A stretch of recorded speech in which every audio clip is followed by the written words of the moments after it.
So over the last several weeks, we have been looking at what do you do when you feel like your back is against the wall? You know, you feel trapped, you feel like you have nowhere else to turn, and we've been looking at Psalm 143. It is a psalm written by a man named David who was the king of Israel a long, long time ago, okay? So first thing we need to do to remember here today is that Psalm 143 is a song, okay? The book of Psalms in the Bible is a book of songs. People sang these songs. In fact, the word psalm comes from the Greek word psalmos, which means song. So it's not actually that satisfying, but actually the literal meaning of the word psalm is the twanging of a harp. So it's all about music. See, I like that definition. A song is something with twang. When I think of twang, I think of my guitar. And so, I want us to kind of get into this a little bit today, because remember that it is a song. We're not going to call it a psalm anymore. We're going to call it a song, because that's what it is. It's not just words on a page. It's music, okay? And music makes everything fuller, okay? When you read something on a page, it's kind of flat. You just kind of read it. But there's something about kind that brings it to life. It makes it just full. It makes it rich. It gives it like a 3D quality. It's eternal. You kind of feel it a little bit. So today I want us to feel this song. I don't want us to just read a psalm. Do you ever wonder what Psalm 143 sounds like?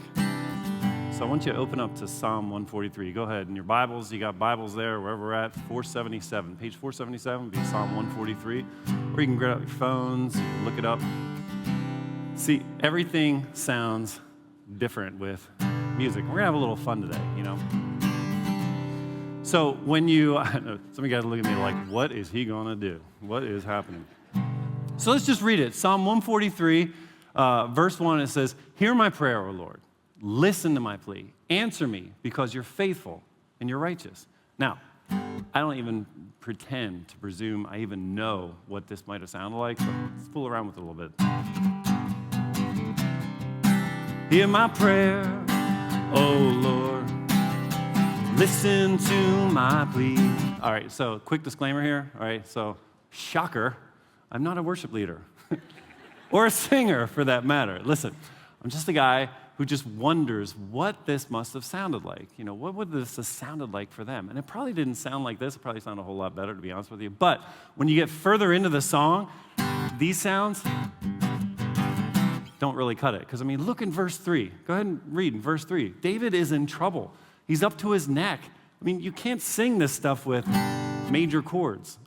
Look in verse 3. It says, "My enemy has chased me. He's knocked me to the ground. He forces me to live in darkness like those in the grave." Those aren't Cheerio thoughts, like, my enemy has chased me. He's knocked me to the ground. He forces me to live in darkness like those in the grave. You don't do that. Just completely.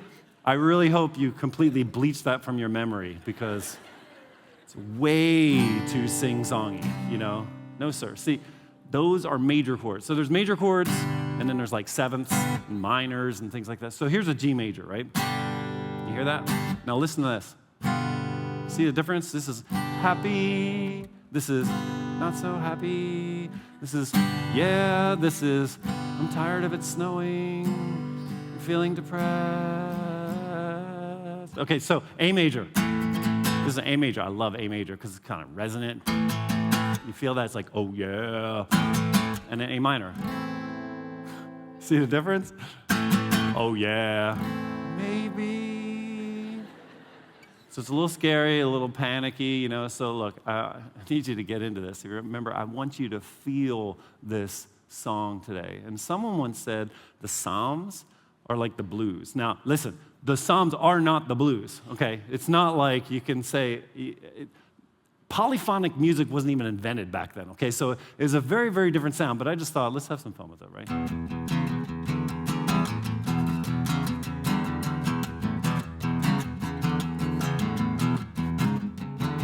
My enemy has chased me, knocked me to the ground. Take it up a little bit. Yeah, my enemy has chased me, knocked me to the ground. And then big finish, right? He forces me to live in darkness like those in the grave. And that's where we're going to end this with.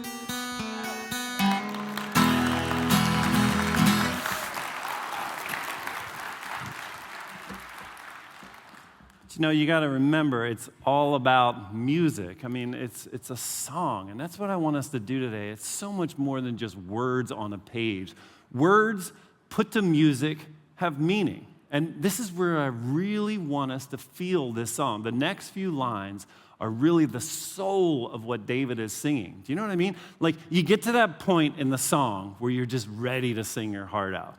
You know, you turn it up, you're in the car, and, you know, you got the windows up and all that kind of thing. And look, I've seen you, okay? You're at a stoplight, and you think no one can see you. You even got those tinted windows. We can see you. We can, okay?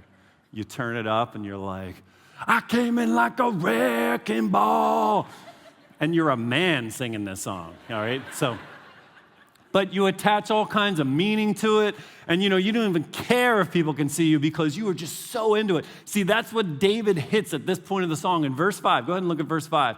It is the soul of the song. David sings this with full voice. He's like, I remember the days of old. I ponder all your great. Okay, we're going to stop putting this with Miley Cyrus, but I ponder. I think about what you've done. I lift my hands to you in prayer, like dry land thirsts for water. See, now listen, this is the first time he uses words here that show what his response will be to all the bad stuff going on. If you look in verses 1, 2, and 3, everything's horrible at this point. It's a country music song. It's like, my wife left me, my dog left me, I got no money. And then all of a sudden he gets to these words where it's like remedy words. This is the part where he says, this is what I'm going to do about it. See, David doesn't allow the moment to become bigger than God. He says, look, I am going to remember, I'm going to ponder, I'm going to meditate, I'm going to worship. And just so you know, over the last several weeks, we've been looking at this psalm, and we've been talking about these 4 strategies for how David is dealing with what's been thrown at him, okay? But, you know, this isn't God's formula for how to deal with stress. This isn't necessarily theology. This is just one guy who's got a lot of pressure on him, and this is how he deals with it, okay? In the midst of being cornered, he remembered, he pondered, he meditated, and that led him to worship. And honestly, when we first started this series, I wasn't really in love with this idea. You know, the first week of the series, there was a part of me that was like, I don't know. I mean, who is going to memorize a 4-point program when your back's against the wall? Honestly, like, who's going to say, oh, wait, what were those 4 words again? Because listen, when it comes to songs, when we first started this whole thing, and I'm thinking, like, I'm not really sure how you're going to memorize these 4 words, but there was something about how we unpack them. And we started going into each one of these things, like remember, ponder, meditate, worship. That's when it started to make sense to me, okay? So as we look at these words, because I'm more of a word person when it comes to songs and music. I mean, there's 2 types of people. There's like sound people and there's word people, right? Sound people are like, I don't care what the words are. I just love the way it sounds. I love the way it feels. I like the beat. And then there's word people, and I say I'm a word person, okay? So people who you share a song with me, and you're like, I love the song, but if it doesn't have the words, it doesn't really connect with me, the message doesn't really do anything for me. Even though it sounds really cool, I'm still like, I don't know, I don't really get what that means. Like, I love Adele and all, but like rolling in the deep, what does that mean, okay? What rolling in a car, rolling in a boat, rolling in a motor oil, I don't even get the whole thing. It doesn't make any sense to me. And I totally get it. I mean, it's like, we could have had it, Like, that's amazing. Her voice is amazing, but I'm still asking the question, so what is this rolling in the deep thing? You know, I don't know what the whole thing is. So words mean something, okay? Words give meaning, they matter, they paint pictures, they help us feel. So when we first looked at this passage, I wasn't really connecting. But then when we started to look at these words and we started to unpack some of the meaning with it, I've grown to really appreciate what David does here to allow God to be bigger than the moment. So let's look at these words together. Go ahead, and we're going to get further into Psalm 143. And I want us to kind of appreciate how David walks through these different words. The first thing he does is he remembers, okay? And this is a powerful idea. When he says, remember, I remember you, check it out. It's not about like recalling data. It's not like remembering some insignificant fact. Remembering is more like snap out of it, okay? Get a hold of yourself. Remember who you are and who you belong to. And we need that, you know? It's like in The Lion King. You remember in The Lion King, Simba's like the lion, and he's lost himself a little bit, and he's doing nothing with his life. He doesn't know what's going on. He's kind of become like a total loser. And his dad shows up in the sky. Mufasa's in the sky. And Mufasa looks down, and he's like, remember, And Simba's like, oh yeah, that's right, I'm connected to something bigger. See, that's what remembering is. Snap out of the moment. Recall that you are connected to something so much bigger than yourself. I'm going to recall what God has done for me in the past and how God has broken through for others in the past. What I can learn from David is that when I'm stuck, I can go backward to go forward. And remembering that God is there and he cares and you're not alone. So that was the first word that we hit. The second one was ponder. And to be honest with you, ponder, when I hear the word ponder, and I don't want to insult anybody here, but I just think ponder is like a wimpy word. It's kind of like a weak word. And again, if you get into pondering, that's cool. But I don't know. When I think of ponder, it's like someone sitting there going, ponder the mysteries of the universe. But the actual word ponder here, like when you dig into the Hebrew a little bit, it's kind of a deep word. It has the idea of focusing on the right thing. It's the idea of like repeating something out loud or murmuring or imagining or being impressed by something. And so it's kind of like putting something in its perspective, almost like you're focusing on something. So the question is, what are you focusing on? When David says, I ponder, you need to focus on something, right? So like David is focusing on something. So it's like when David focuses on God, the size of his problems get real small. So when you focus on God, your problems get smaller. When we focus on our problems, the problems get bigger and God gets smaller. And when God gets smaller, then our confidence in God is small. And then we start thinking he's not big enough to deal with the problems that we're in. And so, you get that feeling like, man, I don't think even God could help me in this situation. But maybe when we focus, and you can say ponder or focus, but when we focus or we ponder on God and his abilities, our problems grow smaller, okay? So we got remember, we got ponder, and that brings us to the third word where David mentions to meditate. To meditate is like an intentional activity. Now, you have to have the right focus, right? And you have to choose what you're focusing on. So it's almost like in meditation, you go over and over what God has done for you in the past. Listen, if you know how to worry, you know how to meditate. It's just like you keep repeating the same thing over and over again. And this is really between you and God personally. Where has God worked in your life? And if you're new to God, you can look at the history of what God has done with other people, experiences of others. See, the idea is this: when you meditate, you got to think through what God has done in the past. And if he can do it once, he can do it again. And that's why we meditate. That's why we ask God, Lord, do it again. Which really brings us to the last point that David brings up here when he says to worship. To worship, the fourth thing that he talks about here, it's like he just raises his hands to God. David's raising his hands in surrender, saying, yeah, God, you've done it before, and you're so much bigger than this problem, so I worship you. I surrender my will for your will. And sometimes it's hard to remember God when you're surrounded. But worship is surrender to God and not the moment. It's like you get a focus on what's really going on. Worship's more than a feeling, though. It's a decision. Worship is what happens when we stand back and we see God in all of his power and all of his glory and all of his awesomeness. And see, I understand, God, you are that big. God, you are that powerful. And God, you can get me through this. And when you arrive in that place and you see the greatness and the majesty of God, your only response is to lift up your hands and worship and surrender and say, God, I surrender myself to you. I surrender my will to yours. And I'm going to use those words interchangeably today, surrender and worship, because I think they're very similar. See, worship, it's more than a feeling, it's an action. And surrender is more than a decision. You're actually connected to the feeling of being like overwhelmed by God, by feeling in awe of God.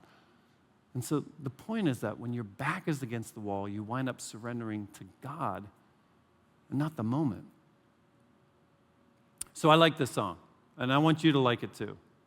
And because I like it, I Googled it, okay? When you like a song, you Google it.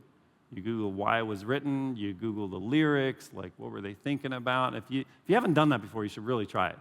Like take some of your favorite songs and just Google them, or go to Song Facts and kind of look up, why this was written, what's the background behind it, what's the purpose of this song. There's some really interesting things. Like if we go way back, one of my favorite songs of all time, Hotel California. On a dark desert highway. It's an interesting song. If you Google this song, it's not about a hotel, okay?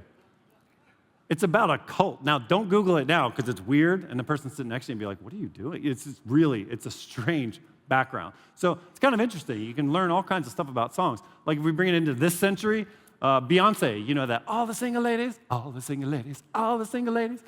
A bunch of ladies just like, oh, I like that song.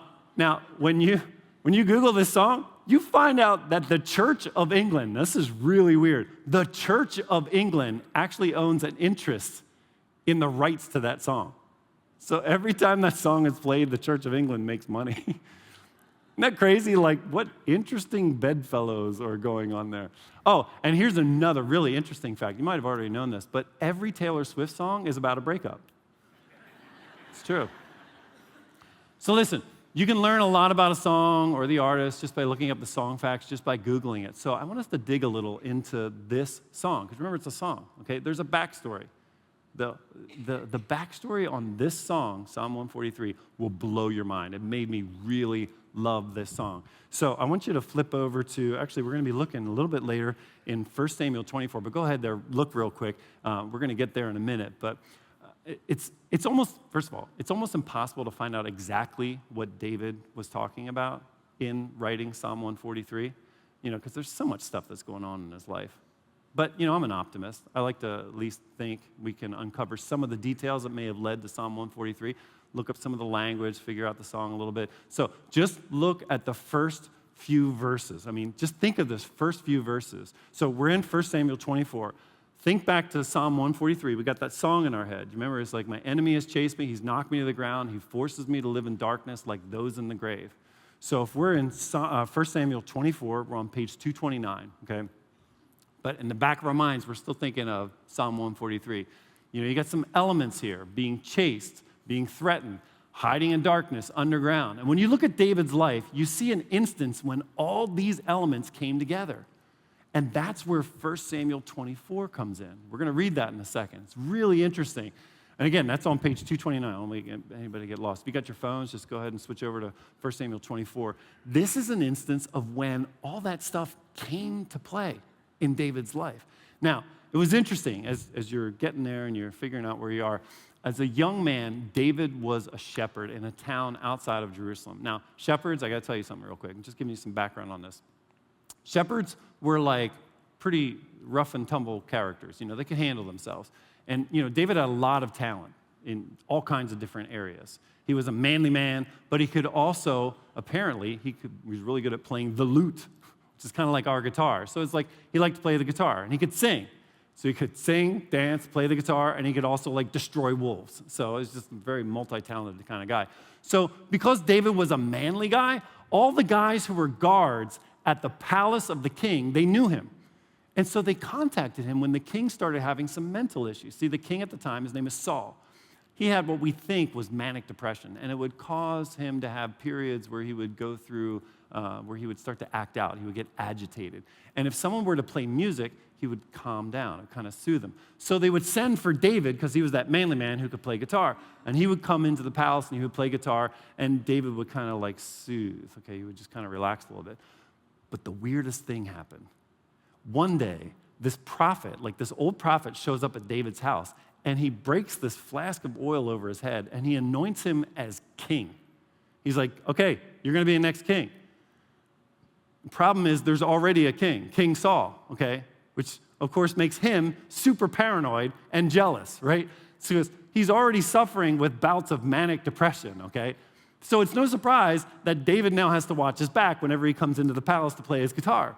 In fact, at one point, Saul winds up hurling a spear at him. So it's crazy. Over the next several months, King David, or future King David, is chased by the current King Saul through all of these crazy areas. We think he was probably in the wilderness of En-Gedi, where he was hiding out in these caves. He's just running for his life.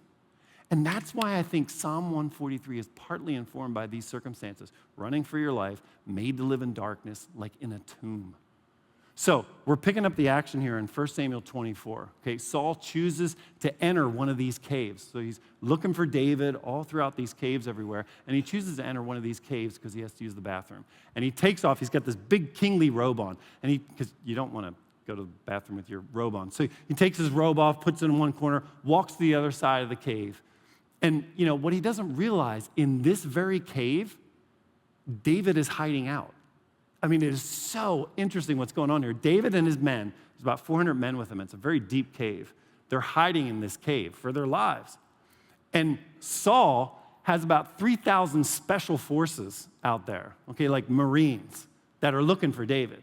There's horses, there's mules, and everybody's talking, all this chatter's like bouncing off the walls of the cave, and that enables David to kind of inch up to the robe, take out his knife, and slice off a corner of the robe. That's how close David is to the king. And this robe is a symbol of his authority. So it's almost like symbolically he's saying, I have the power to take your life. So we're going to pick it up in verse 3 here. It's really interesting. Verse 3, chapter 24, at the place where the road passes some sheepfolds, David went into a cave to relieve himself. At the place where the road passes some sheepfolds, Saul went into a cave to relieve himself. But as it happened, David and his men were hiding farther back in that very cave. Now's your opportunity, David's men whispered to him. Today the Lord is telling you, I will certainly put your enemy into your power to do as you wish. So David crept forward and cut off a piece of the hem of Saul's robe.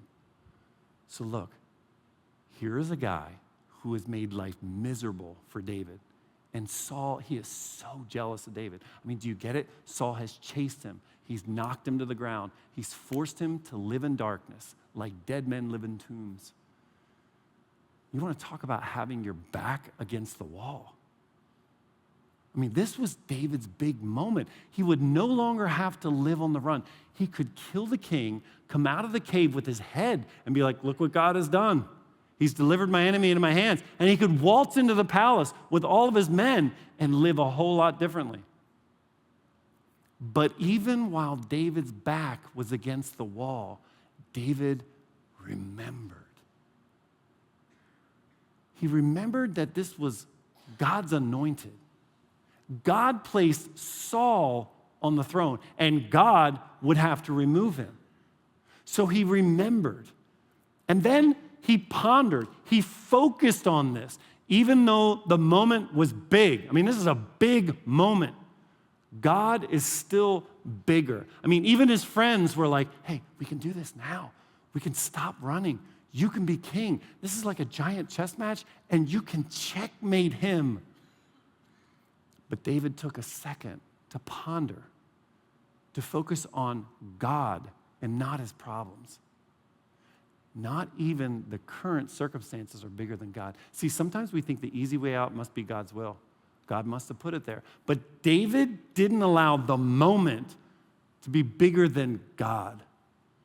Look in verse 5. It's really interesting what he says here. In verse 5 it says, but then David's conscience began bothering him because he had cut Saul's robe. The Lord knows I shouldn't have done that to the Lord my king, he said to his men. The Lord forbid that I should do this to my Lord the king and attack the Lord's anointed one, for the Lord himself has chosen him. So David restrained his men and did not let them kill Saul. So think about this. After a little bit of meditation, David decides to let Saul leave the cave unscathed. He doesn't attack the king. He surrenders to God's will. You know why? Because God takes care of justice, not us. There's one judge, and you're not him. And again, I see worship and surrender as the same in this instance.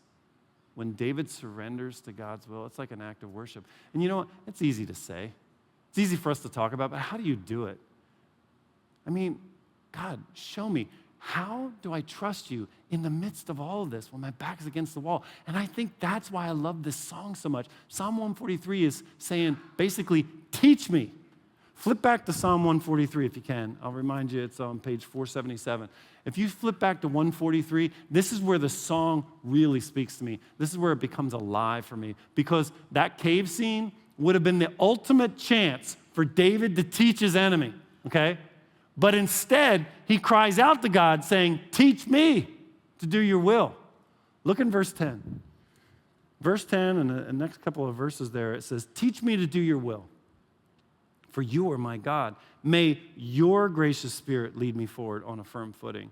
For the glory of your name, O Lord, preserve my life. Because of your faithfulness, bring me out of this distress.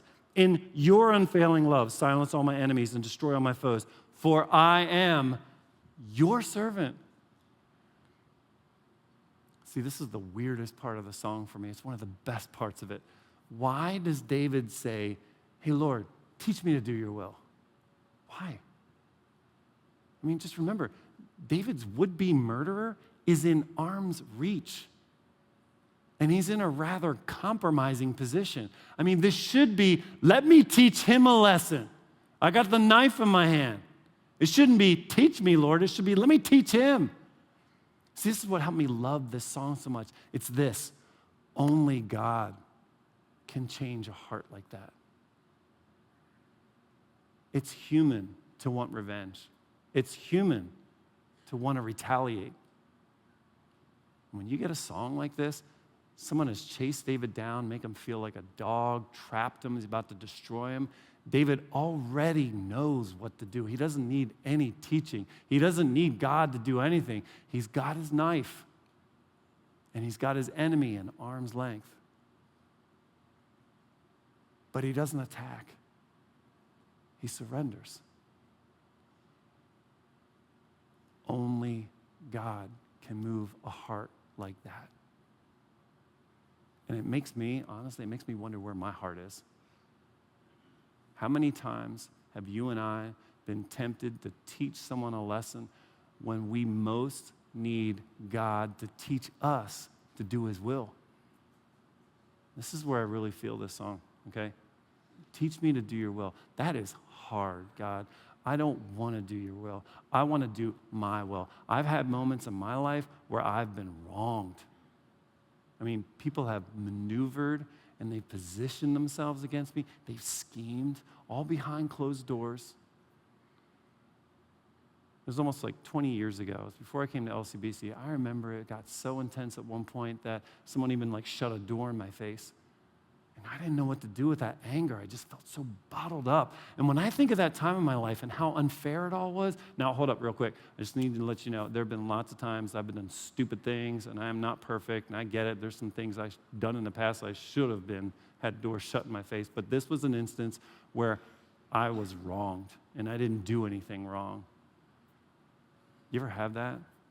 When people are walking on you, you know, the same people that are walking all over you and maneuvering and positioning behind closed doors behind, they're the same ones that are shaking your hand and smiling to your face.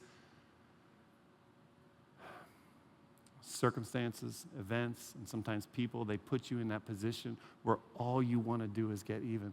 All you want is justice. But I'm telling you, justice is God's business. Oh, I hated it. Every time I shook their hand, I just felt like, yeah, I know you're talking about me. Yeah, I know you're dealing me dirty. If you've ever been there, you feel amped up. Every time that person walks in, you just feel like clenched, like you want to hurt someone. It feels like you have every right to do something, to teach someone a lesson. And that's why this song gets me, because instead of teaching someone a lesson, let God teach you to do his will. Yeah, he cheated on you. You were humiliated. It's raw. And now you've got the chance to hurt him back.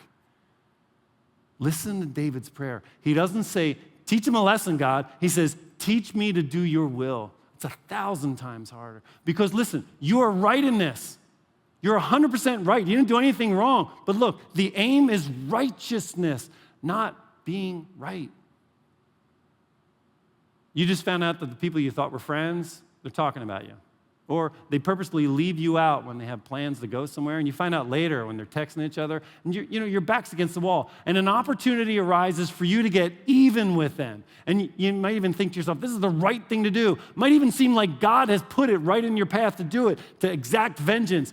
But vengeance is God's, because he's the judge. That's his business. Sometimes the best prayer is, I surrender. Teach me to do your will.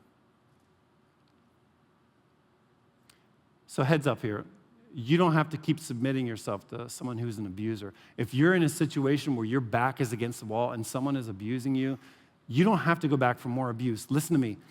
Remember, David didn't surrender to Saul. David surrendered to God. You need to remove yourself from the abuse first. And look, I know the last 2 years have been hard on all of us. You might feel like your back is against the wall and you don't even know why. And it has contributed to a general sense of unease in our culture. We want to fight back. We want to get back to normal. So we wind up fighting back at everything. We get into these cultural and political arguments that lack grace. They lack honor. Come on, that's not who we are. I want you to notice a parallel here. It's an uncomfortable parallel. Even David found a way to honor the king. Look, you're probably right. There probably are idiots making decisions in our world, but God is so much bigger than this moment. Perhaps your challenge is to honor those who are in authority, to pray for your elders. Don't allow the moment to become bigger than God. Don't just aim to be right. Aim for righteousness. You see, it was good for David to have his back against the wall in that cave. It gave him time to feel his conscience. And I want you to take that moment right now. Where do you feel like you're trapped? Like your back's against the wall? Where do you feel like someone or something is threatening you? Where have you gone on the attack rather than surrendering to God? I want you to take that moment now. I want you to pause. Hey, listen. Remember who you are. Do it right now. The thing that has you cornered, remember that your story is connected to something so much bigger than the moment. Just take a minute to breathe. Say it out loud. I remember your place in my life, Lord. And as long as you have some space, focus on what matters. When all you see is the problem, even God feels too small to matter. Take a minute now. Ponder. Focus on who God is. God's eternal. He's all powerful, all merciful. He's the author of life. He's willing that none should perish. You will survive. You will thrive. It may be hard at times, but God is with you. And now meditate. Meditate on how God has showed up in the past. The same God that brought you this far will see you through too. God, he's been there for you in the past. How is he going to be for you again? Because he can do it again and again and again. And finally, as you remember and you focus on these things, just let it go. Drop your agenda. I surrender. Call off the attack. I surrender. Surrender to God's will in this. God, as an act of worship, we surrender. Teach us to do your will. I let go of the anger. I let go of the need to even up. I surrender. I surrender.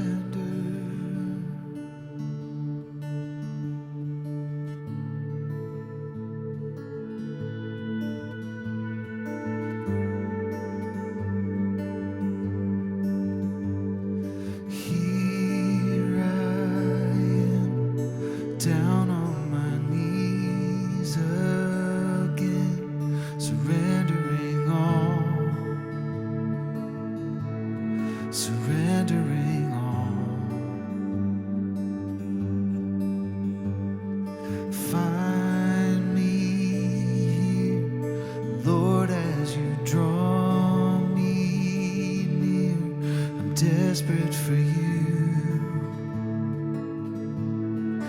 desperate for you.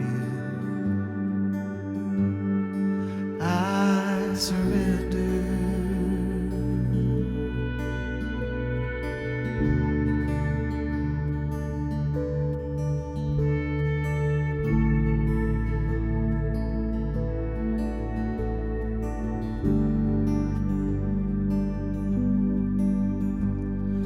Drench my soul as mercy and grace unfold. I hunger and thirst. I hunger and thirst. With arms stretched wide, I know you hear my cry. Speak to me. Speak to me now. I surrender. I surrender. I wanna know you more. I wanna know you more. I surrender.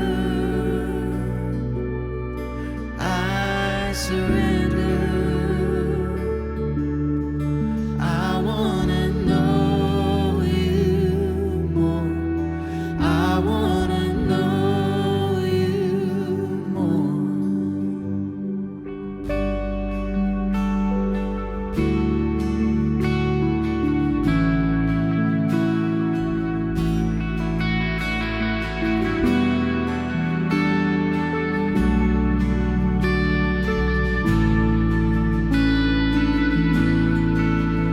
Like a rushing wind, Jesus, breathe within.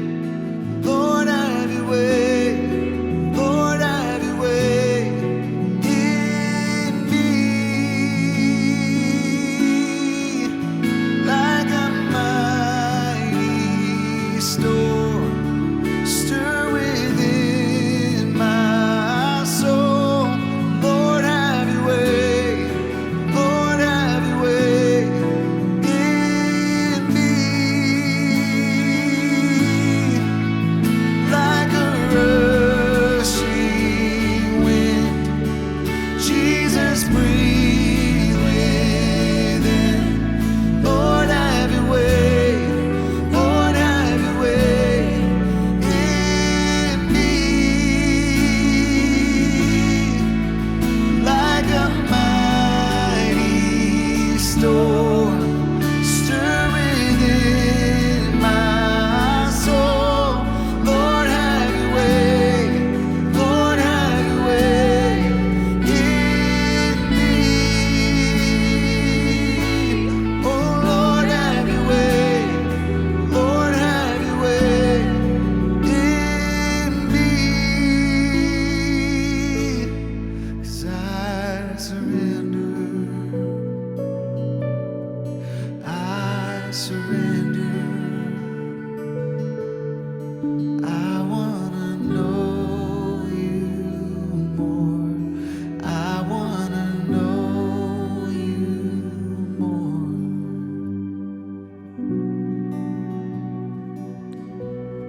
So look, I know this is hard. You know, you sing this song, it feels good to lay this down in front of God, and you even say, I surrender. But you know what's gonna happen? You're gonna leave here, and that feeling won't be as strong, but you'll be brave. You know, you'll stick with your commitment to not get back at someone, but chances are that someone will do something new that will get you right back to where you started. It's why you need to share this with someone. Let someone know you're laying it down, that you're no longer going to attack, that you have surrendered to God in this. And I say share it with someone so they can hold you to it. Can I say this might be a good time for you to consider a group of people heading in the same direction, trying to figure out what it means to follow God. And look, it can be simple. It doesn't have to be complicated. I'm in a group of guys who text each other encouragement. We don't fuss with schedules or food or babysitters. We don't even meet. It's just a text ring. Just people helping each other, surrender to God on a daily basis. So why don't you just check out what a group could look like for you? Click on groups on our website or our app, or you can stop by any of our Next Steps areas at each of our campuses. They're real easy to find. And if you need prayer right now, we have people who are ready and willing to pray right down front on the left-hand side of each of our rooms. Or if you're online, just submit a prayer request on our website or on our app, and we'd love to pray with you. And of course, don't miss next week, because we start this new series on how happiness happens, and you don't want to miss that. So until then, LCBC, may the Lord bless and protect you. May the Lord smile on you and be gracious to you. May the Lord show you his favor and give you his peace.